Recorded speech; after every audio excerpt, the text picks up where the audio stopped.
নমস্কাৰ বন্ধু বান্ধৱীসকল, আশা কৰোঁ আপোনালোকৰ সকলোৰে নিশ্চয় ভাল।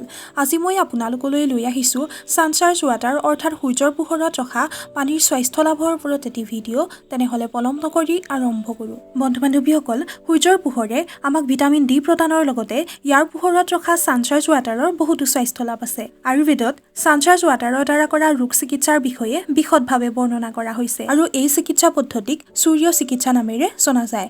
ছানচাৰ্জ ৱাটাৰত এণ্টিবেক্টেৰিয়েল, এণ্টিফাংগাল আৰু এণ্টিভাইৰেল গুণ আছে, যিয়ে আমাৰ শৰীৰ ডিটক্স কৰি লেতেৰা টক্সিন বাহিৰলৈ উলিয়াই দি শৰীৰ হাইড্ৰেট কৰি ৰাখে। লগতে গেছ, এচিডিটি, ইনডাইজেশ্যন আদি পাচনতন্ত্ৰ সম্বন্ধীয় সমস্যা দূৰ কৰে। আনকি ইয়াক ছালত লগালে স্কিন প্ৰব্লেম, পিম্পল, ৰিংকলছ আদি নাইকিয়া কৰি ছালখনক এক প্ৰাকৃতিক উজ্জ্বলতা প্ৰদান কৰে। তাৰোপৰি শৰীৰৰ কোনো ঘাঁ, শৰীৰ ফুলা, সৰু ল'ৰা-ছোৱালীৰ বিচনাত প্ৰস্ৰাৱ হোৱা আদি সমস্যা দূৰ কৰাৰ ক্ষেত্ৰতো ছানচাৰ্জ ৱাটাৰ উপকাৰী।